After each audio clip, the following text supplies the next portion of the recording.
स्वामी के शासन में हम सभी विराजते और उनकी ये पावन पीयूष देशना हम सभी के लिए परम उपकारी है। अनादिकाल से हमारी इस आत्मा में जो जन्म, जरा और मृत्यु रूपी रोग लगे, उन रोगों का उपशमन करने वाले कोई परम औषधि है तो वह एकमात्र यह जिनवाणी है। भव्यात्माओं,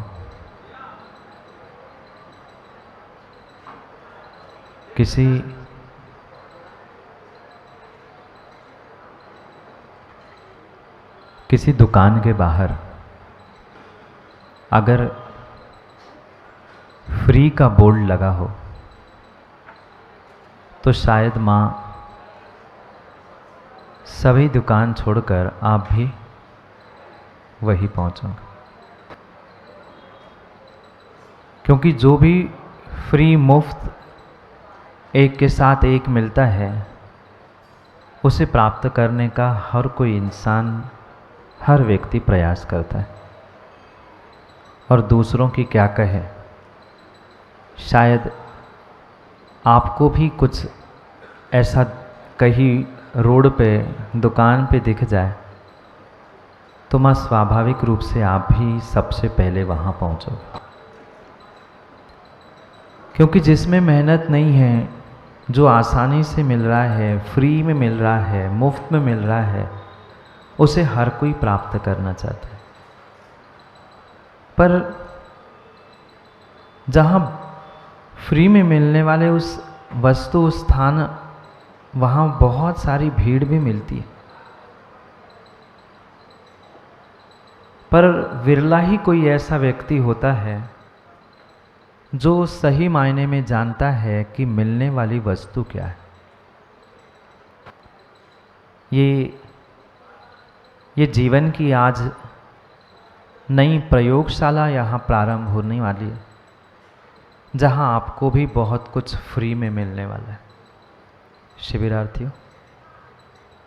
पर ध्यान रखना, कई बार ऐसा भी होता है कि फ्री में मिली हुई की हमें कीमत नहीं होती। ये साधन तो राजेश जी आप कहीं से भी प्राप्त कर सकते थे, पर ध्यान रखना, ये जो साधना आपको फ्री में मिल रही है, ये धर्म जो आपको फ्री में मिल रहा है, शायद वो आपको कहीं और मिल नहीं सकता है। जो बेचारे पीछे बैठे हैं, जिनकी भावना थी पर पहुंच नहीं पाए, उनसे पूछ लेना कि इस धर्म की और इस धर्म की साधना की कितनी बड़ी कीमत है। आपको जो मिला है, आपको जो मिलने जा रहा है, ये वास्तव में विश्वास मानना, ये जीवन की बहुत बड़ी और बहुत बड़ी प्रयोगशाला है। एक एक क्षण, एक एक समय तुमने अगर अनुभूत करने का प्रयास किया तो 11वें दिन आपको स्वयं महसूस होगा कि मैंने यहाँ आके क्या क्या प्राप्त किया। इतनी आसानी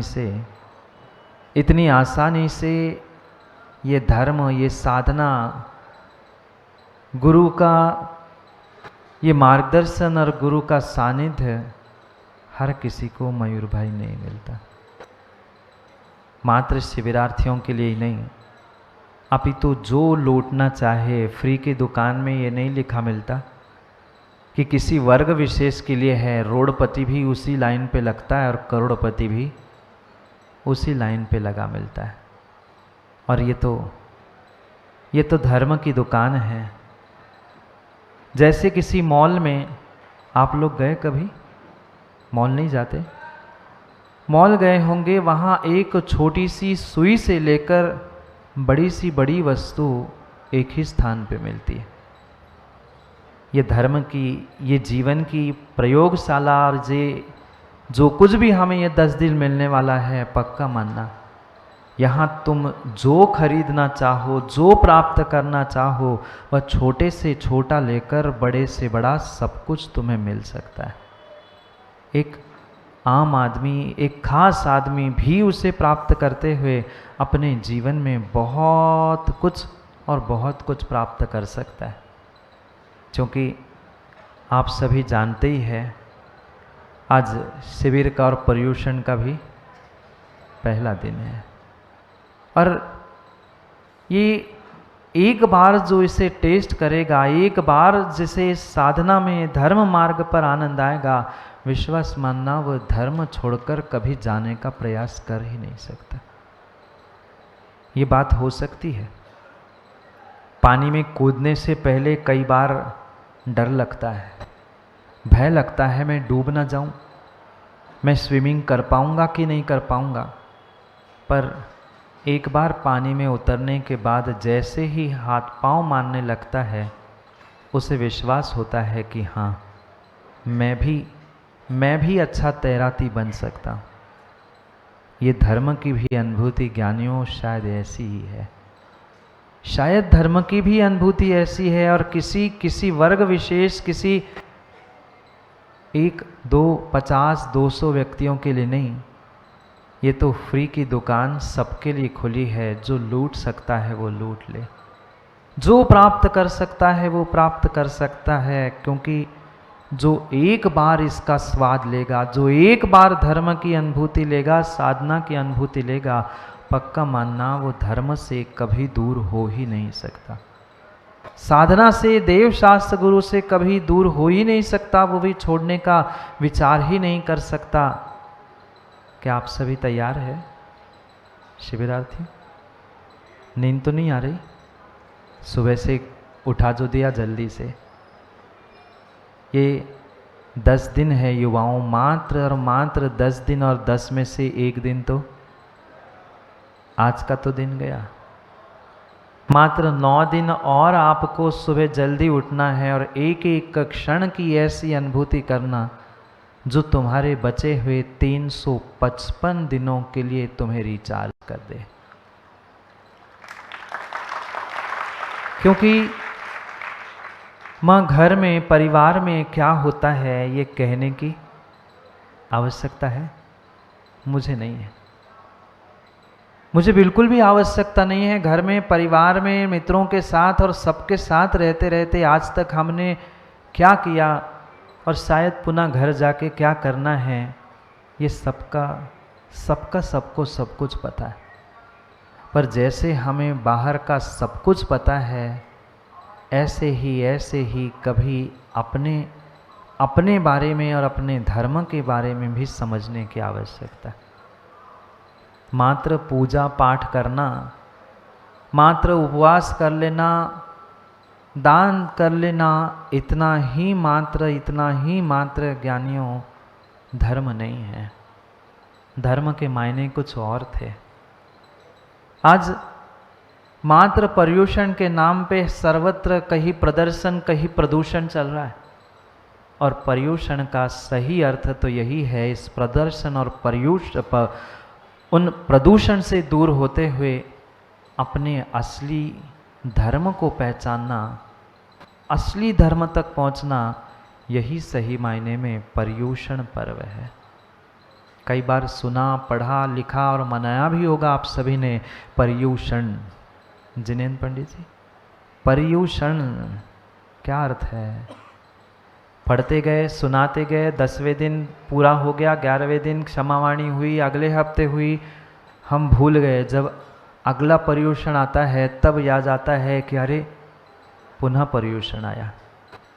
परि धन उषण, परि यानी असमनता, चारों तरफ से अपने आप को उस धर्म की ऊष्मा देना, साधना से अपने आप को निखारना, यही सही मायने में इस पर्युषण का अर्थ है।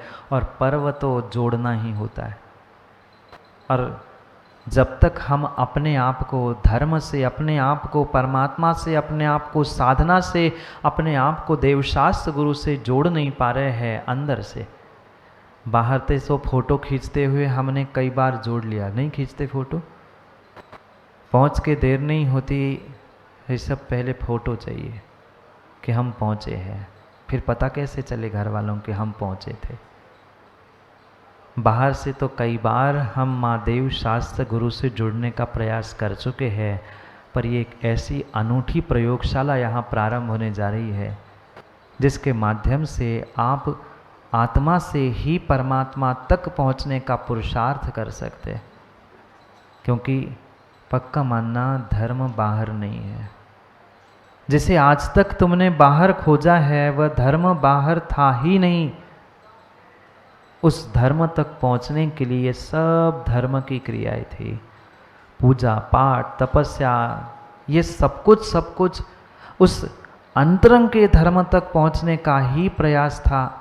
और उसके लिए ही ये बाहर की प्रयोगशाला समझाते हुए अंदर तक पहुंचाने का प्रयास किया जा रहा है। पुनः पूछूं माँ, घर में जाकर पुनः क्या करना है? या जहाँ से निकल के आए हैं अभी तक 365 दिन सुदर्शन क्या किया? विषय, कसाय, पाप, लड़ाई झगड़े, इनके अलावा घर गृहस्थी में क्या किया? पर मात्र और मात्र उससे कुछ हटकर मुझे अपनी स्वयं की अनुभूति करनी थी। क्योंकि ज्ञानियों, ये कसाय, ये विषय, ये पाप, ये बाहर की परिणति मेरा स्वभाव है ही नहीं है। और जो स्वभाव नहीं होता वह धर्म नहीं होता। क्योंकि आचार्यों ने कहा है वत्थु सहाउ धर्मो, जो वस्तु का स्वभाव है सही मायने में वही धर्म है। अनेक परिभाषाएं हमने धर्म की समझी है और हमने उन परिभाषाओं को समझते हुए, सुनते हुए धर्म को बहुत और बहुत सीमित करने का प्रयास किया। जो क्रियाओं को प्राप्त करते हुए नाना स्थान बन रहे हैं, ये स्थान मात्र धर्म नहीं है। माँ पक्का मानना, मंदिर, ये आयतन, ये धर्म नहीं है। उनके पास पहुंचने के बाद अगर मैं अपने स्वभाव को, अपने आप को पहचान पा रहा हूँ तो वही सही मायने में धर्म है। क्योंकि धर्म किसे कहा? किसे कहा? वस्तु का स्वभाव ही धर्म है। और जो मेरा स्वभाव है वह स्वभाव तक पहुंचना ही एकमात्र शांति का उपाय है। कितना ही बाहर वह भटकता रहे, कितना ही वह मृग बाहर जंगल में भटकता रहे कि मुझे खुशबू कहाँ से आ रही है पता चले। नहीं सुना क्या? नाभि में कस्तूरी होने पर भी वह कस्तूरी मृग पूरा जंगल छान मारता है, पर कस्तूरी की सुगंध तो उसके पास से ही आती थी। ऐसा ही शांति की, सुख की अनुभूति ज्ञानियों कहीं से हो रही है तो मेरे स्वभाव से हो रही है। माँ एक प्रश्न पूछूं आप लोगों से, बोलोगे? हाँ कि ना? कैसा हाँ? बोलोगे? आपने कभी गुस्सा किया? बोलो ना। चलो, आप लोगों ने किया? गुस्सा करने के बाद आपको खुशी हुई? गुस्सा करने के बाद में आपको खुशी हुई? क्यों? बहुत सारे लोग ये तो कहते महाराज जी वो तो करना पड़ता है। वो बात, वह कार्य, वह क्रिया करने पर जब हमें खुशी नहीं हो रही है, शांति नहीं मिल रही है, सुख नहीं मिल रहा है, क्या ऐसी क्रिया करना क्या मेरे लिए उचित हो सकता है? नहीं। इन कसायों से दूर होना ही सही मायने में अपने स्वयं का आनंद है। आज तक जो भी आनंद लिया, जो भी खुशियाँ मनाई, जो भी हमने सुख मनाए हैं, पक्का मानना वो मात्र और मात्र बाहर के साधनों का ही आनंद लिया है। हमने अपने स्वभाव तक पहुंचकर अपनी सुख शांति का वेदन किया ही नहीं है। स्वभाव में पहुंचना ही, अपने आप तक पहुंचना ही जो है वह समझना ही सही मायने में धर्म है। आज तक हमने जो नहीं है उसे समझा, जो नहीं है उसे अपना स्वरूप बनाया। बाहर के लोगों को नहीं, अपने आप को भी कई बार हम कोस चुके, कह चुके। क्या करें महाराज, अब हमारा चिड़चिड़ स्वभाव। बोलो ना, मौन है ना। कई बार बोलते बोलते व्यक्ति बोल चुकता है कि क्या करें महाराज, अब चिड़चिड़ स्वभाव ही हो गया है, पल पल गुस्सा आता है। ये मात्र किसी एक व्यक्ति की समस्या नहीं है, पूरे विश्व, पूरे ब्रह्मांड की यही समस्या है। चाहे सोसाइटी हो, फैमिली हो, कॉरपोरेट हो, चाहे कहीं चले जाना, ऑल ओवर समस्या एक ही है, मात्र गुस्सा, कसाय। सबको संभालना कठिन है, सबको संभालना आसान है, कठिन नहीं, सबको संभालना आसान है, पर अपने गुस्से को और अपने कसाय को संभालना कठिन है। सबसे बड़ा हमारा शत्रु कसाय का कोई है। कसाय रूपी सबसे बड़ा शत्रु अगर कोई है, जो मात्र मेरा स्वयं का नहीं, मेरा स्वयं का ही अहित नहीं, अपितु सामने वाले का भी अहित करने के लिए कारण बनता है, उसका नाम है गुस्सा। पुनः एक बार पूछता हूँ, कभी आपने जीवन में गुस्सा किया ना? दूसरे मिनट, 5वें मिनट, 10वें मिनट, आधे घंटे बाद, मारपीट करने के बाद, गाली गलौज करने के बाद, चिल्लाने के बाद पुनः लगता है अरे मैंने क्यों गुस्सा किया। पर कब समझ में आया? जब हमने अपनी पूरी भड़ास निकाल दी। हम पहले ही समझ जाते कि ये मेरी समस्या है, ये मेरी कमज़ोरी है। व्यक्ति ये चाहता है दिखाना कि मैं चिल्ला लूँगा, मैं गुस्सा कर लूँगा, मैं रूप दिखा लूँगा तो मेरा काम राम जी हो जाएगा। पर ज्ञानी भूल मत कर। तो गुस्सा करते हुए, क्रोध करते हुए, आंखें लाल करके हुए, मुंह दिखाते हुए तो अपनी कमज़ोरी जाहिर कर रहा है, अपना बल नहीं।